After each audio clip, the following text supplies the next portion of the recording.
আমার বিরুদ্ধে প্রপাগান্ডা করা হচ্ছে এবং আমাদের অন্যান্য প্রার্থীদের বিরুদ্ধে প্রপাগান্ডা করা হচ্ছে, সেটাকে তারা ভিন্ন খাতে নিয়ে যাওয়ার জন্য তারা কাউন্টার এই ধরনের একটা ন্যারেটিভ তৈরি করছে। তো আমি আপনাদেরকে দায়িত্ব দিতে চাই, সাংবাদিক বৃন্দদেরকে, আপনারা একটু আইডেন্টিফাই করেন। সোশ্যাল মিডিয়ায় ঢুকলে, বর্তমানে ট্রেন্ডিং এ ঢুকলে দেখতে পাবেন এই ধরনের বট আইডি গুলো কারা চালাচ্ছে, কারা প্রার্থীদেরকে বিষোদ্গার করছে।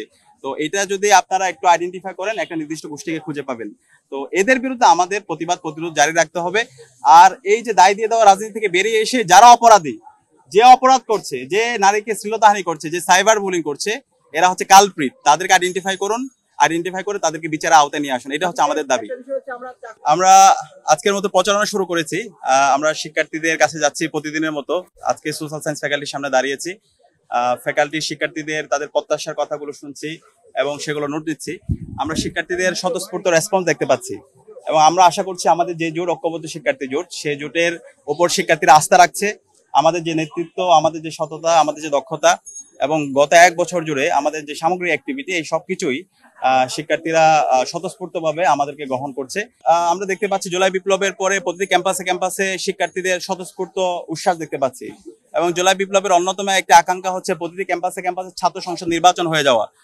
ছাত্র সংসদ যদি নির্বাচন হয়, তাহলে আমাদের বাংলাদেশের গত 54 বছর ধরে আমরা যে সংকটগুলো তৈরি হয়েছে, যে নেতৃত্বের সংকট তৈরি হয়েছে, শিক্ষার্থীদের আকাঙ্ক্ষা যে পূরণ হয় নাই, সেটার মূল কারণ হচ্ছে ছাত্র সংসদ নির্বাচন না হওয়া এবং ছাত্র সংসদ নির্বাচনটা কার্যকর না থাকা।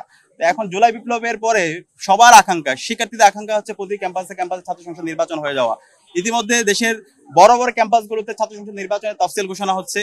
সেই তফসিল ঘোষণার পরে ক্যাম্পাসগুলোকে অস্থিরতা দিকে নিয়ে যাওয়ার জন্য এখানে পরাজিত শক্তি, পাশাপাশি খুনি হাসিনার বিভিন্ন দোসররা তারা বিভিন্নভাবে মেকানিজম করছে। অনেকে বুঝে হোক না বুঝে হোক তাদের পাতানো ফাঁদে পা দিচ্ছে এবং আমরা দেখতে পেয়েছি আমাদের চট্টগ্রাম বিশ্ববিদ্যালয়ের শিক্ষার্থীদের উপর, যারা জুলাই সহযোদ্ধা ছিল, তাদের উপর কিভাবে ন্যাক্কারজনক হামলা হয়েছে, শিক্ষকদের উপর হামলা হয়েছে।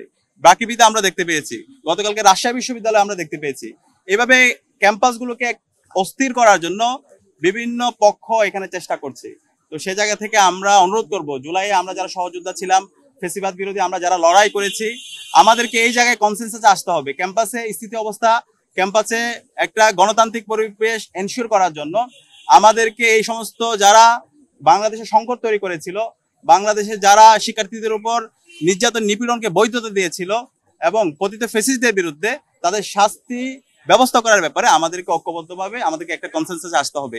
একই সাথে আমি ইন্টারিমকে জিজ্ঞেস করতে চাই, তাদের কাজ কি?